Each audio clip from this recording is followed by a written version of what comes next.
Welcome to the Mind Sensei Podcast. I'm your host, Peter Taz, and I'll be taking you on a journey to the world of martial arts and introduce listeners to some of the most inspiring and knowledgeable practitioners from around the world. Whether you're a seasoned martial artist or a curious beginner, or just enjoy hearing a great story, the Mind Sensei Podcast Down Under has something for everyone. So tune in, sit back, and let us take you on a journey through the world in martial arts. Let's talk about some other aspects of your life and some that don't involve martial arts. I know you run a school for a living, but do you have any other hobbies outside of Kenpo? Well, again, I started, karate training and fell in love with it pretty young and did a lot of it, a lot of time. I would say, growing up in a mountain town, we always loved camping, hiking. I wasn't a hunter, but a lot of my friends were hunters. I like to shoot, but I'm not a hunter. So one of the things I did is try to incorporate the other things that I love into my martial arts business. So we started kids camps back in '98 before I even had children. Me and my bride at the time, where 3 out of the 5 days we do summer camps, we're hiking, or the 4th day we swim in the ocean, and the other day, we go swimming one of the pools. So always things that I like to do, especially hiking. Then we started sleepaway camps where we go up to the mountains and take a big group of kids up the mountains, teach them things that I learned growing up, things you learn in the mountain again, hiking and shooting and archery and learning, what rivers are all about and just having that kind of fun. And that's really what we do. If we ever get free, me and my family get ever free time, we'll probably go out to do a hike somewhere where we can shoot and probably camp there and then come back. And it incorporates all the things we love, but we made it work well to do it as part of our business as well. So we're not doing the business, we're still doing that. But I'll be honest, with 5 kids and 3 dojos and now my grandkids. My oldest son has 2 children and another one on the way. And I mean, life is about as jam-packed as you can get it. So I just came away from a sleepaway camp yesterday, the mountains for a week. We have another one in a month. And then I have some day camps in between. I have traveling to two different seminars in the next 2 and 3 weeks. So it's a lot, but it's a labor of love. Well, there's not many people I know. I keep saying like I'm one of the busiest guys I know. You're probably one of the other ones. Yeah, absolutely. Let's talk a little bit about your school and your organization. So United Kenpo Systems. So you have your own patch. Let's talk about that for a little bit. We can see it up on the wall at the back there. So how did that come to be? And Well, that one actually Jeff and I put together.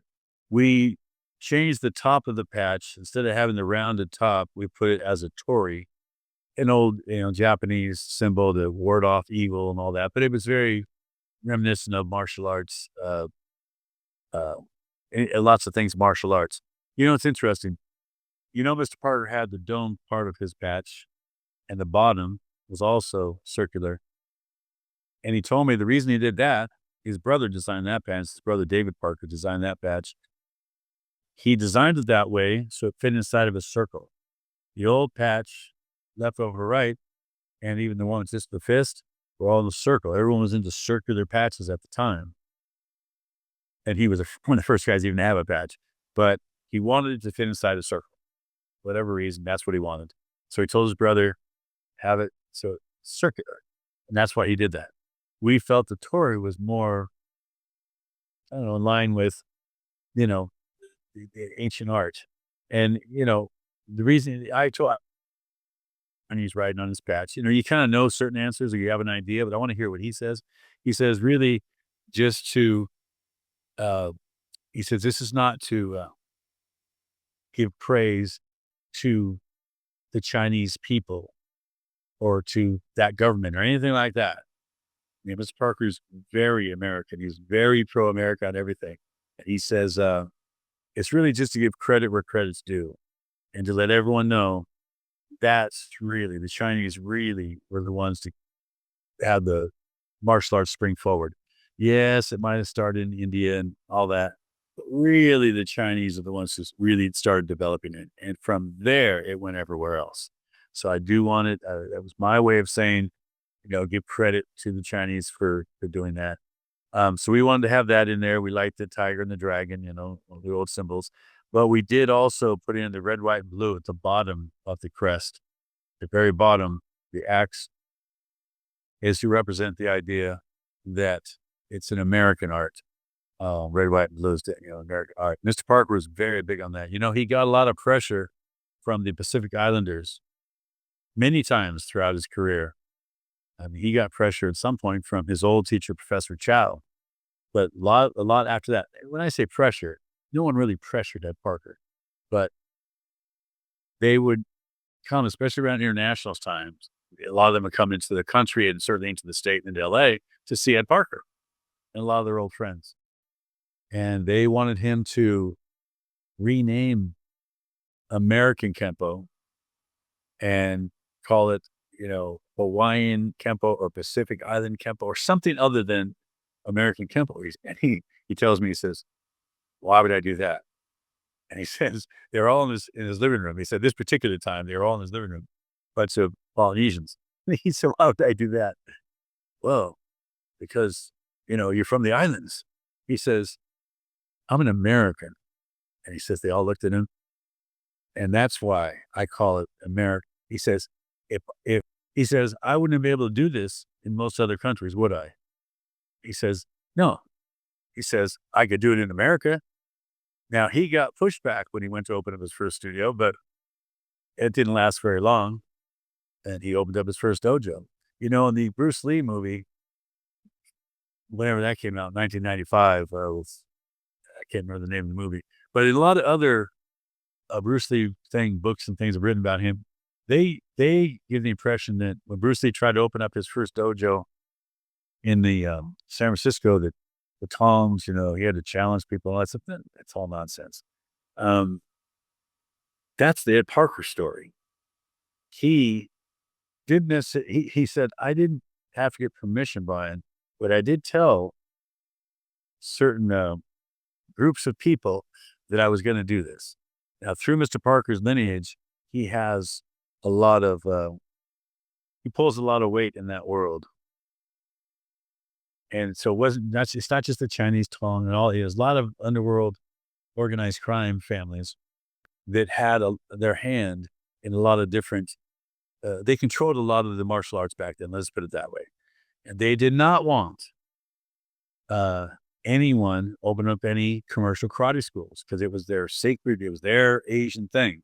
Well, Mr. Parker, coming from an Asian teacher, especially Mitosi, and then others that were involved with Mitosi's people, and then others that were involved with Professor Chow, and they were also, some of them, very involved with some organized crime families from the Orient and also from Hawaii.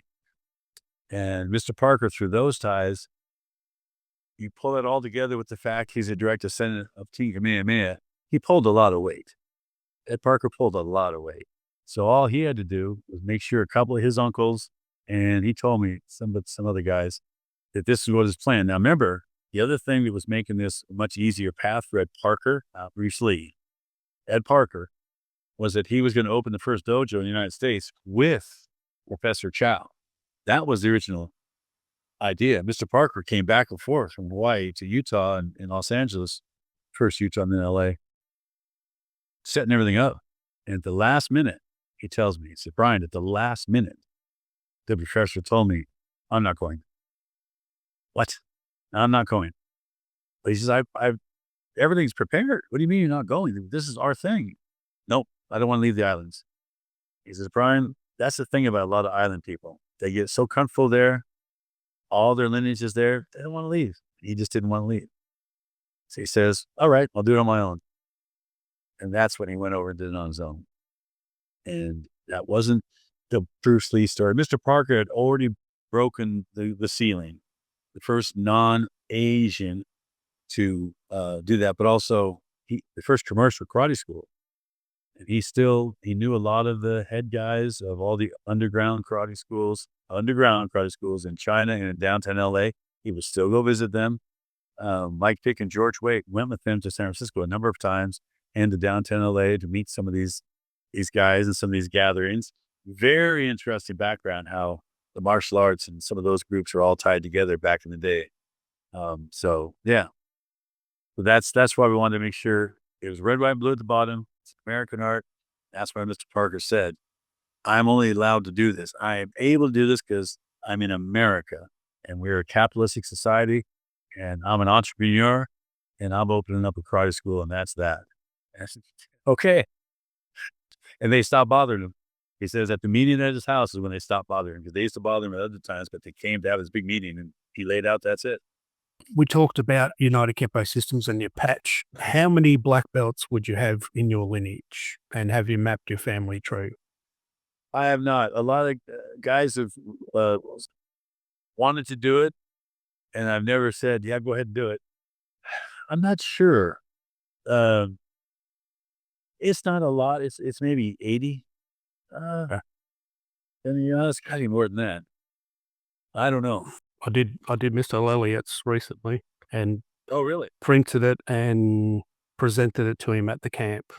So with Mr. Parker's passing, if you were not here, what would you envisage as the future for your lineage and your students? And what advice could you pass to them now that they could hear if you're not around? Well, that's one of the things that Parker died. I was, as a 29-year-old kid, I was disappointed that he didn't have some sort of will or blueprint set out to say who's doing what.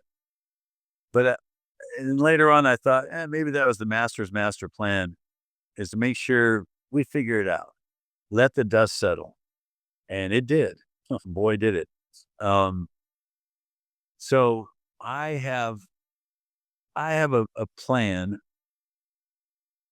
Not all the complete details worked out, but see, I also have, with me, I have 5 kids, 4 sons and a daughter.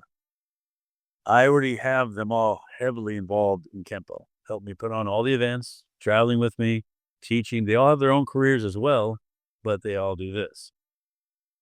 So I have that benefit. If I die, my wife and my 5 kids take it over, and you won't hardly skip a beat in my dojos because they all teach at all the dojos already, and they've already gone on the road with me. So it's not like Ed Parker. Edmund Parker Jr. was not really a martial artist at the time. His daughters helped here and there a little bit, Darlene especially, but Yvonne and Sherry and Beth really lived their own lives, and they came to help out the internationals and stuff. So it wasn't really. So when he died and they kind of all got involved again, it wasn't the same. Mine are all good to go. We have a pretty good template set out. I mean, system wise, martial arts wise, the template's there. Business wise, it's about 95% there. As far as where we want to take it, if I die today, as opposed to if I live another 30 years, where will Kenpo be with me at the helm in 30 years? Where will it be? Good question. No one really knows that. We're in a really good trajectory, though. Now, if my kids took it over, it wouldn't be exactly the same, but it'd be close enough. I know they share my basic philosophy of life about, they're all martial artists. They're all trained. They all train. It's not like they would come in from a different business, go, okay, so Dad was a karate guy. Now what do we do? They know what I do. They do it with me since they were 4 years old, every single one of them. So advice to others, that's different, but advice to my own. No, advice to your senior ranks that are with you. Well, I should probably clarify that because we say lineage and then, I got 5 kids, so you're thinking about your children, right? Advice to all your students that are on, see, it pertains to, we're talking about lineage in your family tree, all the people in your tree. So what advice would you have to them? So you're not here anymore. What would you say to them? Well, even those guys, they were, see, Mr. Parker, you take the the top 8 guys, let's say the top 10 guys in his system, not top 10 in terms of who's the best or this and that, because that's, what kind of term is the best? Guys that have been around a long time. Let's put it that way. And you get 10 of those guys in the room, guys that have been around a hell of a lot longer than me. Most of them are, many of those guys are gone now, but I'm saying, and at the time of his passing, you get them together, I don't think they can agree on the shape of the table they're sitting at. They would all have their own visions of where this should go. My guys aren't like that. Because Mr. Parker's top 10 guys, he might see once or twice a year. My top 10 guys, all but one are right here in LA, a couple in Northern California, but I see them and talk to them and train them, like, if not once a week, a couple times a month. They know the direction we're going in. They know what I like. They know what my philosophy is, and they share it because they're still with me. We don't have much of an attrition rate. So even my guys that, run their schools in Texas, or like most recent one, Ian, they're pretty much running things the way we did it here. It's a good template, but as a philosophy, as just a martial arts philosophy, pretty much the same way I do it. I go to these dojos that I teach at, and I look at their students, I look at what he says to his students, and it's pretty much the same thing we do. There's not a lot of difference. For instance, my son, my number 2 son, if he opened up a dojo tomorrow, and whether I'm alive or not, he would probably get a little bit more grappling and freestyle fighting heavier than my dojos. He would probably put a little more emphasis on that. So those kind of differences I can see, but I can't see really any other big differences.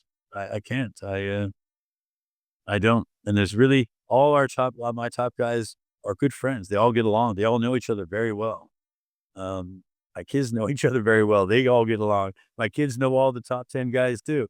Everyone knows everyone, and they're like, my top 10 guys are all uncles to my kids. So it's very different than when Mr. Parker passed away. A lot of those guys didn't even like each other. The main thing Mr. Parker didn't like is when his senior students started getting a big head.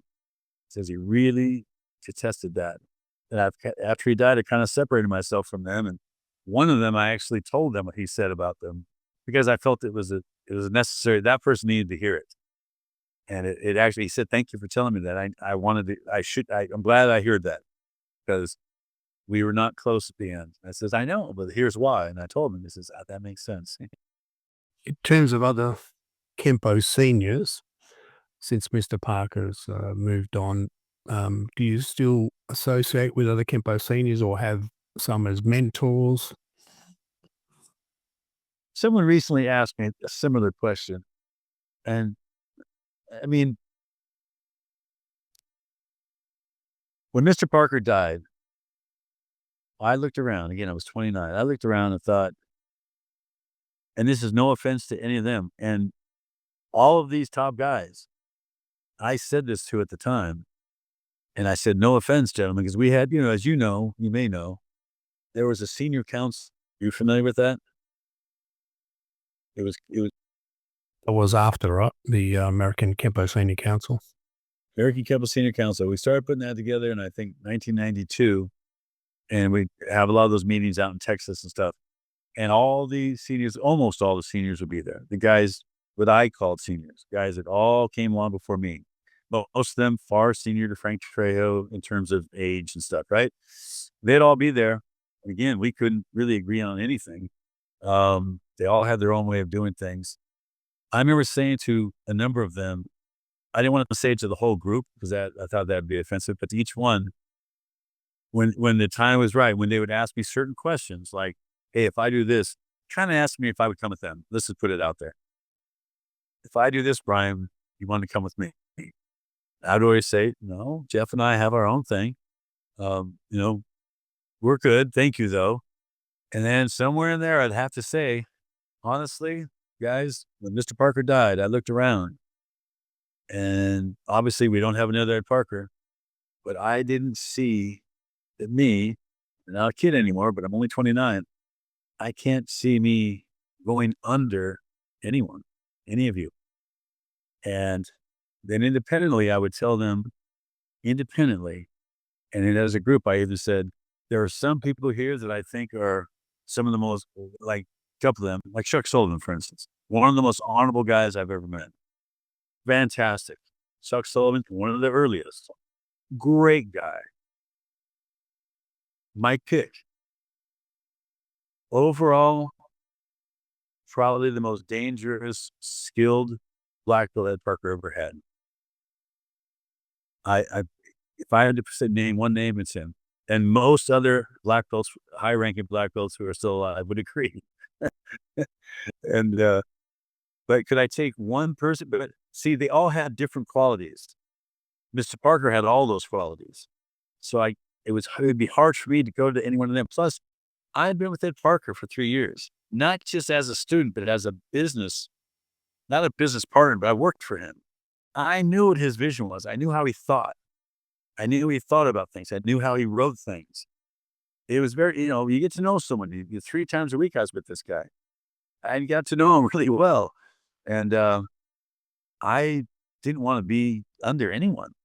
I mean, I had a vision of where I wanted things to go. And it was where he and Mr. Parker and I were going. Why would I join up with someone else where I knew, no offense to them, but they were going somewhere else. If I had to look at right now, the most senior guy that I think is probably the top guy in most all categories be Mike Pick. Now, others would say, wow, Mike's so abrasive until this. I said, guy, someone just recently said it to me. And I says, name something he's done abrasive you don't like. And they named something. I said, that's nothing. I could tell you things, that he and Ed Parker were bumping heads. When they went through a period, they didn't even talk to each other. And I know what Ed Parker said to him at that time is right after the Vietnam War.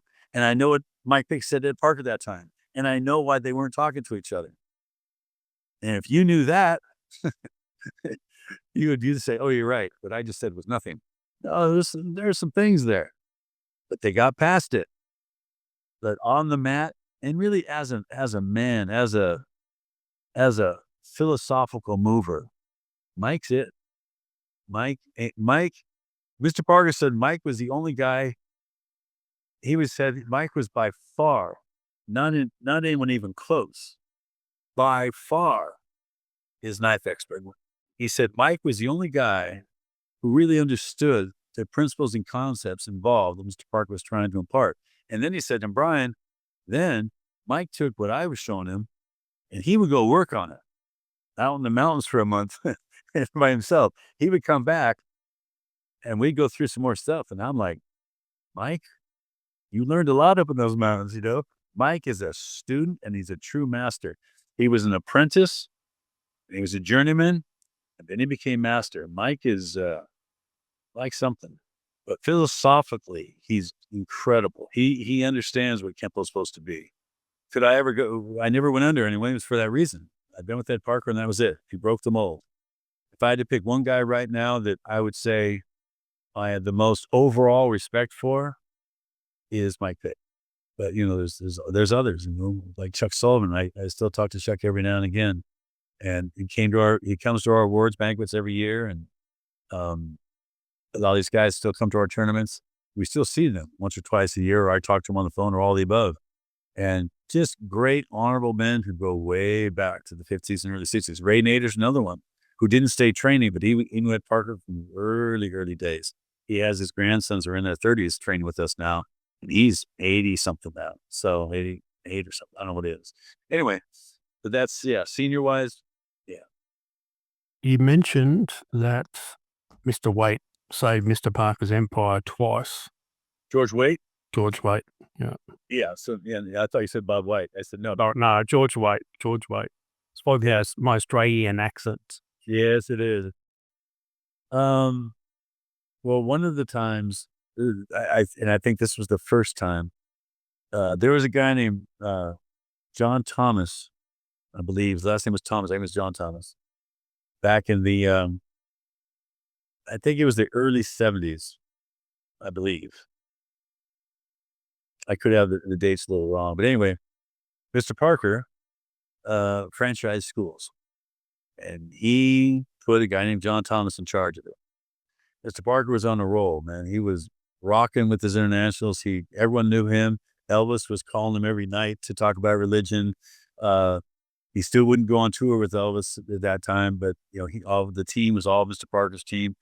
Mr. Parker was worldwide. He taught all the stars. It was just a rocking time for Kenpo. So he put this guy named John Thomas, in charge of his franchises. Well, long story short, John Thomas notified. What he did is he stopped payroll. So let's say he did every 2-week payroll.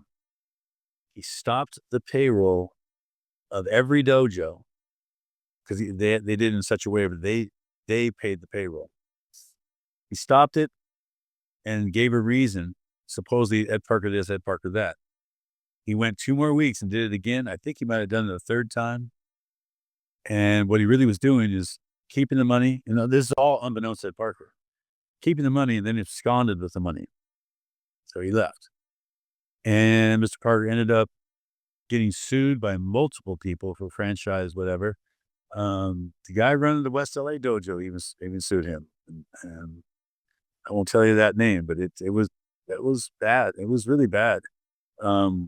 So I became friends with that person after a while. This day we're friends, but I learned that from George Waite. You've got to be kidding me. George says, Bryan, the whole world came after Ed Parker because this John Thomas doesn't sound like a lot of money now, but it was like $1.5 million. A lot of money. He somehow snaked out some other money, but that's the total he ended up.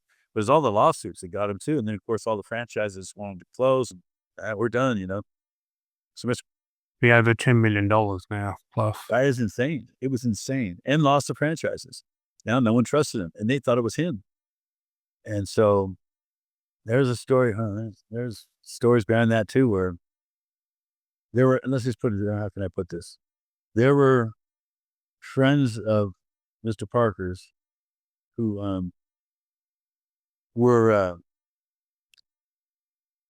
kind of in that world of going and fulfilling retribution.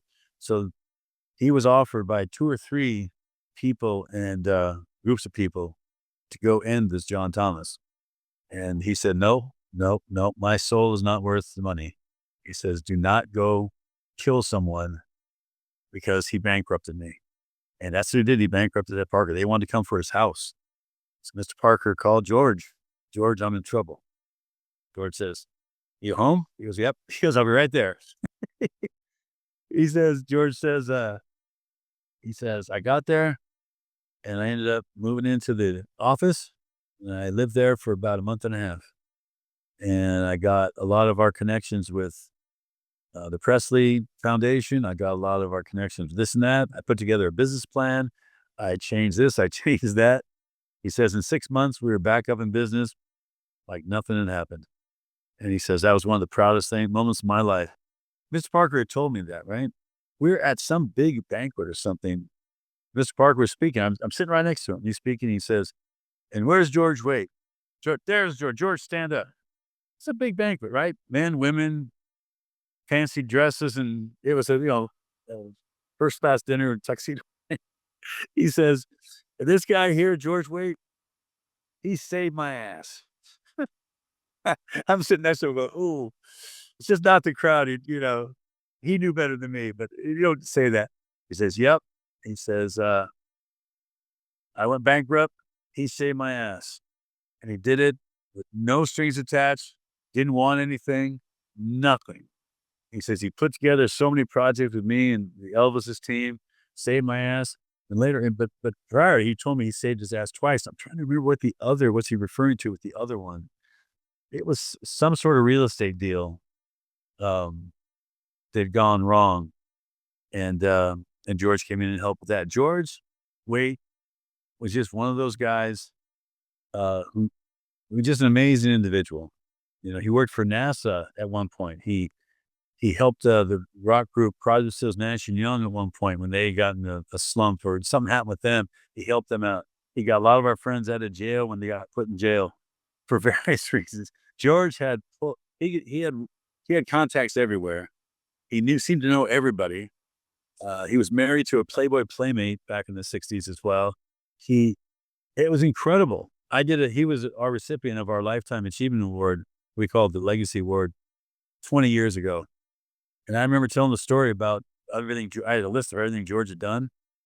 And I learned all these things casually through George met President Reagan, sold him some guns. On the way home, George Waite is driving home from selling guns to Ronald Reagan in Ronald Reagan's house out here in Santa Barbara. On the way home, someone tries to run a gang of, it turns out, actual Mexican outlaws, Mexican gang members, somehow must have known he had guns or something. It was the weirdest thing in the world. Started trying to run him off the road. George thinks to himself, cool. They want something. I got something for them. He pulls off the road. It's out in rural mountains up here. Goes into a big field, opens up his trunk. These guys get out, start doing all their gang stuff. He pulls, he pulls out some big rifle, and they all dive for cover. He starts firing that thing off, puts that down, gets behind his car. They're having a gunfight. Next thing he knows, there's a police helicopter above. About 20 police cars pull into this field. Put those guys on the stomach, put George on his stomach in handcuffs. He says, I'm choking on dust and dirt. And they're doing, what's he doing? They open his trunk. They say, look over this. This guy's got, they've got every gun you could have in this trunk. He says, he goes, I'm trying to tell him Ronald Reagan. And he says, they can't understand him because he's got dirt in his mouth. Finally, the guy holding that says, what are you saying? He goes, I just sold a gun to President Reagan. And the guy says, no shit. He leans in, no shit. Stands him up. Did you really? He goes, yeah, these assholes ran me off the road. And so we're having a gunfight. He said, they uncuff him, bring him over to the car, take those guys away. He says, they say, tell us about Ronald Reagan. He said, Bryan, we're in this field for 3 hours. I'm telling them all my stories with Ronald Reagan, all the conversations we've had. George just is one of those guys. Is he still around? No, he died. He built this dojo for me, by the way. He built my dojo in West LA. He was he also had a construction company. Who knew? Then he came and built my West LA dojo. And then he caught something horrible because his immune system down and killed him. Yeah. Yes, you don't go 10 years. So have you got any other famous people that you've met in your journey that you can share with us? And we love a funny story too, and weird one. The weirder, the better. No, I think the most famous in my mind, I grew up in the 60s, and one of the biggest movie stars at the time was Gregory Peck. And I got a call from the Bel Air Hotel, which I said I worked for 1 year, right? That was my deal with them. That's the ones who gave me Don Johnson. Well, they called me to drive Gregory Peck, and he wanted a bodyguard. Turns out it wasn't Gregory Peck I was driving. It was his mother. And his mother was in her 90s. And his mother was in San Francisco. I had to drive from LA to San Francisco. I stopped off at my folks' house, saw my little brother and sisters, kept going, picked her up. Most wonderful woman you ever want to meet. Never guessed she was like 93. She looked like she was 70. Drove her down. She talked the entire time. I learned everything there is to know about, Gregory Peck. And I got back, drove to his house in Beverly Hills. He came out. I'll be honest, I was starstruck with him. I met Paul Newman and a bunch of guys, but Gregory Peck predates all those guys. And the next day, he went down to the Bel Air Hotel trying to look for me. They called me from the Bel Air Hotel, say, Bryan, Gregory Peck is here looking for you. I said, why? He wants to thank you again in person. In person, he wants to thank you. And I think what did I do? I wasn't in town or something. I couldn't get back to the hotel at all. And so, but I got him on the phone. He left his phone number and I called him. We talked. And that was just the biggest thrill. I have a kind of a funny story. Another one for one of my heroes, John Wayne. I didn't meet John Wayne. I wish I did. One of my buddies was his stunt double. He's 84 years old now, still does competitive roping. He's a cowboy, still does competitive roping, was a stuntman for years. He doubled for Clint Eastwood because Clint was a lot younger. What's his name? Walt Walter Scott. Look up Walter Scott. Walter Scott also was in a number of John Wayne films, but he was 30 years younger than John Wayne.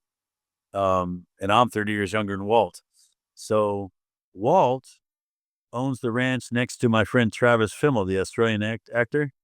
So he lives next to Travis. So Walt's a buddy. Right. Everyone would know him as Ragnar Lothbrok from Viking. Yeah, right? exactly. So when I had my own limousine company, I was hired to drive Patrick Wayne, which is one of John Wayne's sons. And I'm at the airport, and Patrick says, do you mind, meeting us like at the gate? And because it wasn't really a bodyguard, Patrick's not as famous as John Wayne, but most people, a lot of people know who he is. Anyway, so they just finished a movie, and they hired my company to drive all the people from the thing. So I hired out 5 more limos. We're all there, but I did Patrick. And so we're at the baggage, and I'm with Pat, and I'm looking at, he gets some luggage, and Patrick had gathered all of his luggage right here, and I'm talking to him. He's talking to some of the other stars. There's a lot of guys in that movie. And, but I'm going to keep my eye on Patrick. Suddenly, this guy about my size steps in, grabs one of Patrick's bags, and starts walking away with it. So Patrick had looked to his right to say something to an actress named Lisa Eichlin. And he looked, and this guy started walking. And I walk around, and I spin the guy around. I get in front of him. I grab him by the front. I grab him, and I started to say, "What the hell are you doing?" And I'm looking, in my eyes, I'm looking at John Wayne. See, John Wayne wore a toupee, right? So his son, Michael Wayne, he has a son, Michael Wayne, which was his producer on the last 10 films he did, Mike Wayne. And Michael Wayne looks just like John Wayne. Patrick looks nothing like John Wayne. Michael Wayne looks just like John Wayne without the toupee. So I'm looking at this guy, and I was like, I wasn't talking. I just thought, oh shit, John Wayne had already died. And I'm looking at this guy going, what am I looking at? And Patrick comes up, he grabs my arm and says, Bryan, that's my brother Michael. It's my brother Michael. I said, you have to be John Wayne's son. He goes, yes, I'm Michael. I was, I'm sorry, I thought you were taking Patrick's bag. He goes, no, that's my bag. And we all laughed about it, but I'm thinking, wow, that was pretty cool. I mean, he looks just like him. So you have a bunch of little things like that I always got a kick out of it. So what you're telling me is that you're a big fan of John Wayne. You almost punched his son out. Is that what you're saying? Yeah, I know. It was crazy. It was crazy. Heckling Tom Cruise to punching out John Wayne's son. You're a bit of a rebel. My son was, man, Tom Cruise literally was, this big and bounced off in my chest as he comes around the corner, but very nice kid too. I mean, Tom Cruise is a very nice guy. Very nice. Yeah. Okay. Lots of things like that. Nice.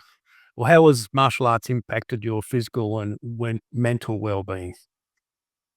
I think, I created a patch years ago, and I'm a student of history. So I study a lot of history and have for years, and especially Roman history. But I came across a Latin phrase that translates into he who seeks peace prepares war. You might have seen that on my uniform. He who seeks peace prepares war. And I saw it in Latin, and I got a translation. I was reading about a certain Roman philosopher writer who wrote that. He was a military strategist, a Roman military strategist. And I really liked it. And so I kept it in the Latin. And throughout the years, now that was in the mid-'80s I discovered that. Now, during the 80s, here in the United States, Ronald Reagan was the president most of the 80s. He came up with the phrase, peace through strength.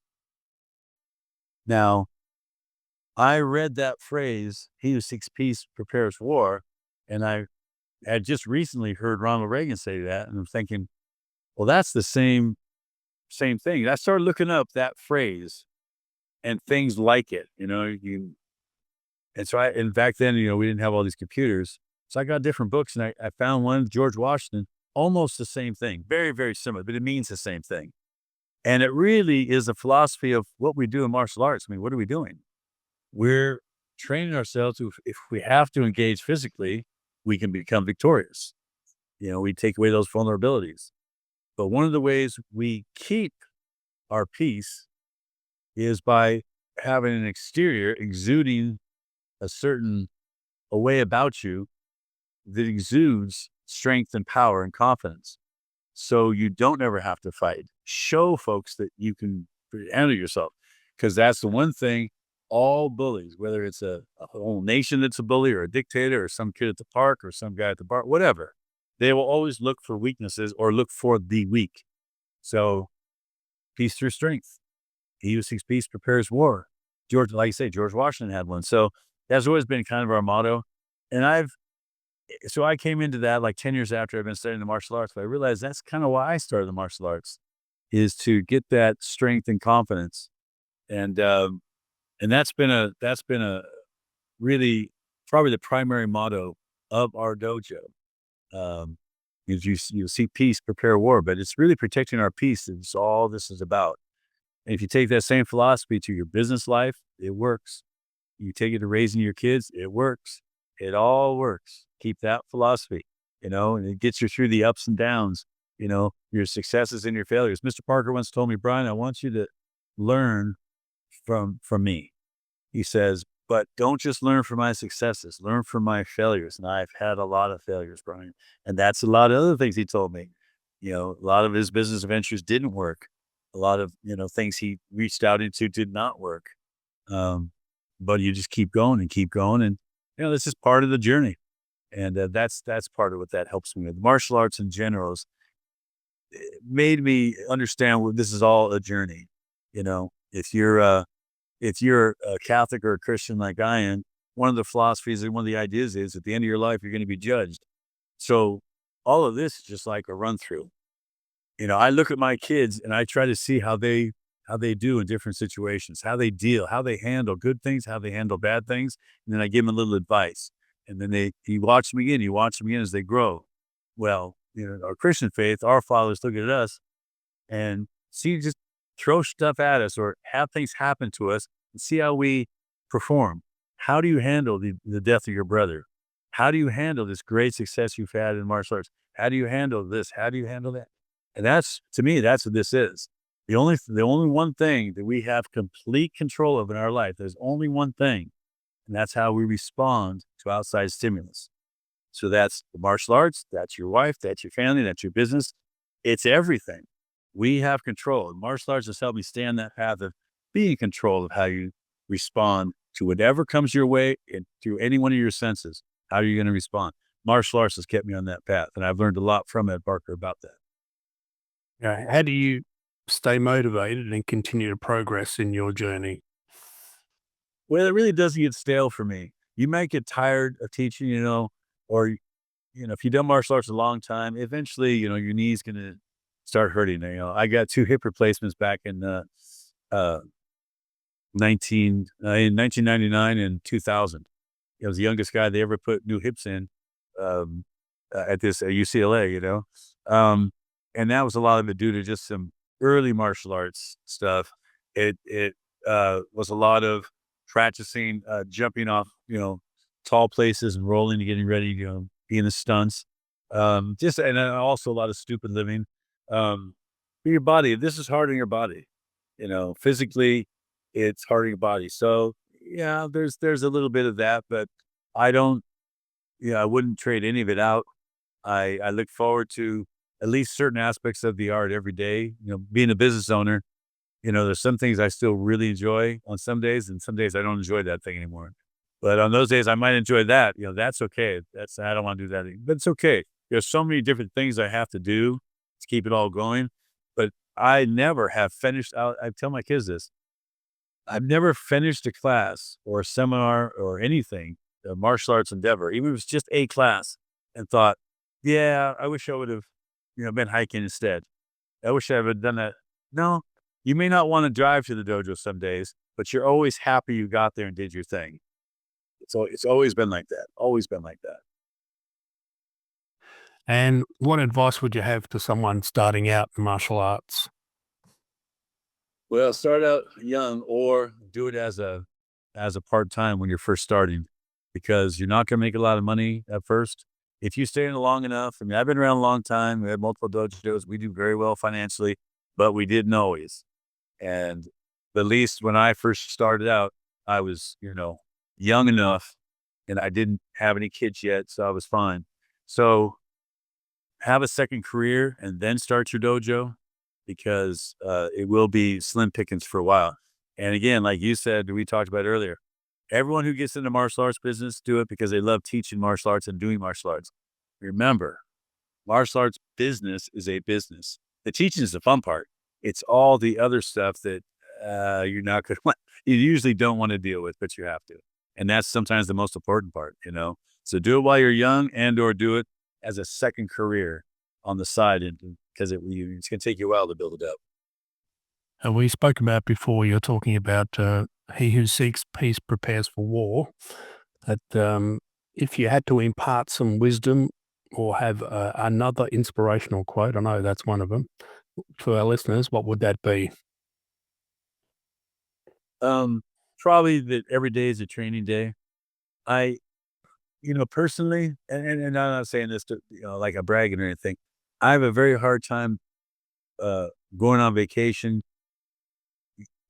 where it's not like when we're going someplace to watch one of the kids compete in a sport in Florida or something at the Nationals or something, or we're going someplace to do that. I can't just go to some hotel at a beach and go down and sit in a lounge chair and sun myself. I swear I can't. I can't do it at home. We have a nice home, a nice pool, a nice this. I need to, unless I've gotten some training in that day, whether it's just Kenpo training or whether it's lifting or whether it's this or whether it's that, you have to train every day. And training isn't just the physical.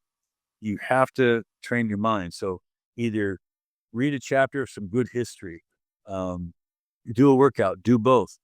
I'll tell you the other thing, and this is a funny thing. Ed Parker said to me, try to learn something new every day, Bryan. Every day you should be learning something new. That's always been my philosophy, he says. I told him, I said, that's funny, Ed Parker. I says, my grandfather, Frank Davidson, told me, learn something every day, Bryan, because the day you stop learning things is the day you should die. Now, he phrased that a little differently, but it meant the same thing. And Ed Parker and my grandpa, Frank Davidson, said exactly the same thing within about 5 years of each other. Very interesting. So that's been a strong motto of mine. Every day is a training day, and learn something new every day. It could be a little thing, could be a big thing. Just keep moving forward. Lying around, there'll be plenty of time to lie around when you can't walk anymore or something. So keep moving forward. Always better yourself. Yeah. And are there any books that you recommend? I know you've been featured in some books like The Journey, but you're obviously, as a fan of history, you like to read. So do you have any books that you could recommend? Yeah, yeah.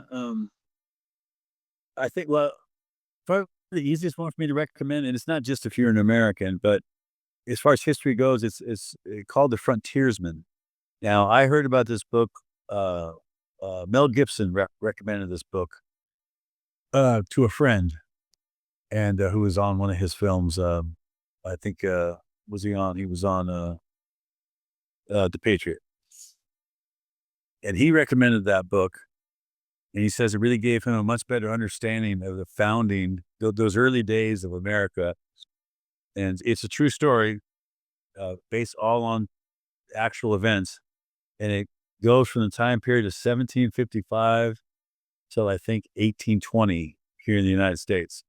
And I'm almost finished with it. And it is absolutely fascinating. So whether you're an American that should learn more about your history, or you're a non-American who just be interested in learning about history over here, because it kind of affects everything. We have our belt symbols, past, present, and future. Your old belt is the past, the current belt is the right now, and the other is the future. Where there's no belt, the future is unlimited.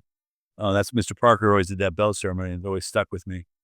But same thing is, you got to know your history. If you don't know where you've come from, you really don't have a full understanding of where you are. And therefore, it's hard to make good decisions about how you move forward into the future. You've got to understand where all of us came from, not just the United States, but in Australia and Russia, that's why Roman history is so fascinating, because it's a lot about that. And even before that, Greek history, and there's all that's tied together, and that it's fascinating. It's a martial arts history. How did it go from India to China? And how did it go from China then to Japan? That's how you got such different martial arts history. You got to know history. But the latest one I've read, to me, is fascinating. It's a period of time I'm really into right now, especially. It's called The Frontiersman. And Mel Gibson read that, said, Who's the author on that one? I'm trying to think of it right now. I want to say Percy, but I can't think of his full name. If you pulled up The Frontiersman, it's only one of two books that comes up, I believe. What came up there? Alan Eckhart. Eckhart, that's his name. Yeah. Alan Eckhart. Your Australian accent sounded different. Alan Eckhart. Yes. Sorry, Alan Eckhart. There you go. Can I get a straw, please? Yeah, that's a fascinating book. Okay. There you go. All right. Time for your shameless plug. So, school, website, locations, people interested in training with you guys, you're obviously open to them to come out. Yeah, absolutely. I am one of those guys who's not very tech savvy. I'm told we had, if not the first martial arts website, one of the first, or whatever you call it, a way to look up on the computer. Back in 1991, my guys put together, hey, I said, what's that? They said, well, this is how people can find you on the internet or on the web, whatever they were calling it back then. I said, great. Never really gave it much thought. And then what's that later on? Oh, that's a website. Okay. I don't do any of it. I know that it's Bryan Hawkins at BryanHawkinsKenpo.com. So that's easy. Or info at BryanHawkinsKenpo.com. I know we're on Instagram. I know we're on Facebook. I have my guys that do all that stuff. I personally don't. I'm not really a social media surfer. I don't go out there and do that. But all my guys do, and they'll keep me abreast of most things. But anything with Bryan Hawkins, it generally will come up. It's just, you'll be able to find me and us that way. You got 3 locations. Tell us about that. We have a location in West Los Angeles, which is still called Mr. Parker's West Los Angeles. I mean, he had it when I took it over up on 3 miles from where I am now, but he always had his Pasadena and West LA location. My location is the Parker American Kenpo West LA location, because all the seniors that worked at back then, this is where they all still go, and this is where they all contact me. Or if they want to contact anyone in the Kenpo world, they'll come see or come contact me, and they know that's where to come. That's kind of the hub of the Kenpo. And then we have one in Granada Hills. We moved this one out here in 2003 when I started having children. Realized they needed we lived in Granada Hills, so we had to have a place for them to train. And then one of my black belts is an airline pilot. He lives in Camarillo. He opened that up, and he was an airline pilot making some tremendously good money. Stopped airline piloting to open the dojo, and I warned him against it. And I says, no, it's going to take you 5-6 years to build up enough money to make airline pilot money. It's going to take longer than that. He goes, no. Well, sure enough, 8 years later, he says, yeah, I got to go back to airline piloting. And then a few years after that, he asked if I could just take over the dojo, because he was flying to Europe too much and he just wasn't around much. I said, yes. So we have a Camarillo location and a West Los Angeles location and a Granada Hills location. And the website is bryanhawkins.com. Yeah. Also the same for Instagram, Facebook, and all the rest of it. Yep. Awesome. All right. Well, thanks for being on the podcast. Hasn't taken me long to track you down and finally make you get on the show. I'll have my ways. Well, Peter, whenever these kind of things come up, my guys always tell me. So for the last 3 or 4 years, I think there's about 6 or 7 podcasts that wanted me to come in as a guest. And you're the first one that I said, yeah, I'll do him. Because my guys called me and said, nope, I think this guy's a straight shooter.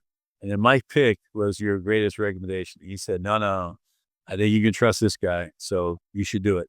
Okay, I'll do it. So yeah. So first of many, Peter, but you're the first. Great to see you again. Thanks for being on here. Always a pleasure. We'll stay in touch. I'm your host, Peter Taz, and you've tuned in to the Mind Sensei Podcast from Down Under. We want to take a moment to thank all our listeners for tuning in to the Mind Sensei Podcast. We appreciate your support and hope our show has been both informative and entertaining for you. If you haven't already done so, we would like to invite you to subscribe to our podcast so you never miss an episode. Finally, we'd like to thank our guests for sharing their knowledge and experience with us. Without their generosity, this podcast would not be possible. Thank you again for listening to the Mind Sensei Podcast Down Under. We hope that you continue to join us on this journey through the world of martial arts.